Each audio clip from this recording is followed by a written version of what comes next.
everybody, to the Compassion Forum. And Senator Obama joining us now. Thanks for being with us. Thank you so much for having me.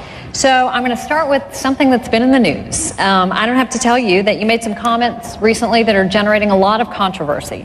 And I want to remind the audience and our viewers of what you had said. You were talking about people here in small towns in Pennsylvania suffering economic hardship. And you said, quote, "It's not surprising they get bitter, they cling to guns or religion or antipathy to people who aren't like them."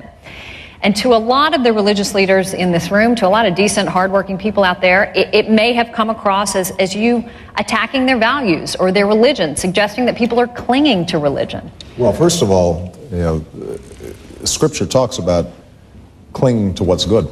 And so it's very important. My words may have been clumsy, which happens surprisingly often on a presidential campaign. But this is something that I've talked about before, I've talked about in my own life, which is that religion is a bulwark, a foundation when other things aren't going well. That's true in my own life, through trials and tribulations. And so what I was referring to was in no way demeaning a faith that I myself embrace. What I was saying is that when economic hardship hits in these communities, what people have is they've got family, they've got their faith, they've got the traditions that have been passed on to them from generation to generation. Those aren't bad things. That's what they have left. And unfortunately, what people have become bitter about, and oftentimes have told me about as I traveled through not just Pennsylvania, but I was referring to states all across the Midwest, including my home state, is any confidence that the government is listening to them. They don't think that government's listening to them. So I think it is very important to understand, and I think it's unfortunate that in the political process, presidential campaigns, that people have been trying to misconstrue my words. To understand that I am a devout Christian, that I started my work working with churches in the shadow of steel plants that had closed on the south side of Chicago, that nobody in a presidential campaign on the Democratic side in recent memory has done more to reach out to the church and talk about what are our obligations religiously in terms of doing good works, and how does that inform our politics. So, I think that this is an example of frankly, how the political debate can distract us from what is really at issue, and that is how are we going to create a just and fair society where people are getting a fair shake. And that's why I'm running this campaign. But Hillary Clinton, who was just here, said you're being elitist. Well, that is, I think, a good example of what happens on the presidential campaign, is that we try to tear each other down instead of lifting the country up. But the notion that somebody like myself, who has been working in churches since I got out of college, and whose entire trajectory, not just during this campaign, but long before, has been to talk about how Democrats need to get in church, reach out to evangelicals, link faith with the work that we do. The notion that somehow I'm standing above that, when that's essentially describes much of what I've been doing over the last 20 years, doesn't make much sense. Senator, do you believe that God intervenes in history and rewards or punishes people or nations in real time for their behavior?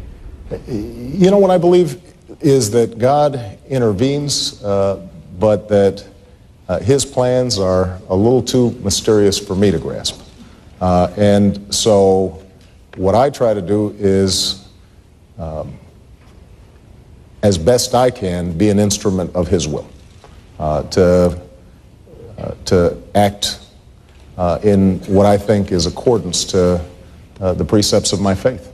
And if I'm acting in an ethical way, if I am working to make sure that I'm applying what I consider to be a core value of Christianity, but also a core value of of all great religions, and that is that I am my brother's keeper and my sister's keeper, then I will be doing my part to move his agenda forward. I don't know what that master plan is, and I don't presume to know. And I think that none of us know. But what we do, what I think we can do, is to act in ways that that are consonant with the values that that we cherish. And sometimes that's harder to do in politics than it should be. But I think that's what's demanded of us. Let's take a question from Reverend Samuel Rodriguez, who's with us. He's president of the National Hispanic Christian Leadership Conference. Reverend? Senator Obama, the vast majority of Americans believe that abortion is a decision to be made by a woman, her family, and her doctors. However, the vast majority of Americans similarly believe that abortion is the taking of a human life. Do the terms pro-choice and pro-life, do they encapsulate that reality in our 21st century setting, and can we find common ground?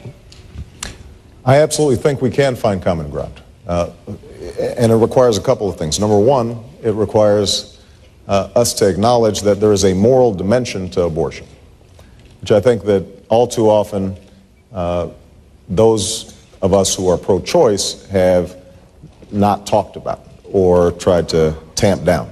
I think that's a mistake, because I think all of us understand that it is a wrenching choice for anybody to think about. The second thing, once we acknowledge that, is to recognize that people of goodwill can exist on both sides. Right? That nobody wishes to be placed in a circumstance where they're even confronted with the choice of abortion. How we determine what's right at that moment, I think people of goodwill can differ. And if we can acknowledge that much, then we can certainly agree on the fact that we should be doing everything we can to avoid unwanted pregnancies that might even lead somebody to consider having an abortion. And we've actually made progress over the last several years in reducing teen pregnancies, for example. And what I've consistently talked about is to take a comprehensive approach where we focus on abstinence, where we're teaching the sacredness of sexuality to our children. But we also recognize the importance of good medical care for women, that we're also recognizing the importance of age-appropriate education to reduce risks. I do believe that contraception has to be part of that education process. And if we do those things, then I think that we can reduce abortions, and I think we should make sure that adoption is an option for people out there. If we put all those things in place, then I think we will take some of the edge off the debate. We're not going to completely resolve it. I mean, at some point there may just be an irreconcilable difference. And those who are opposed to abortion, I think, should continue to be able to lawfully object and try to change the laws. Those of us, like myself, who believe that in this difficult situation it is a woman's responsibility and choice to make in consultation with her doctor and her pastor and her family, I think we will continue to suggest that that's the right legal framework to deal with the issue. But at least we can start focusing on how to move in a better direction than the one that we've had in the past. Senator, do you personally believe that life begins at conception? And if not, when does it begin? You know, this is something that I have not, I think, come to a firm resolution on. I think it's very hard to know what that means, when life begins. Is it when a cell separates? Is it when the soul stirs?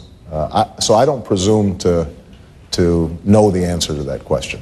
What I know, as I've said before, is that there is something extraordinarily powerful about potential life, and that that has a moral weight to it that we take into consideration when we're having these debates.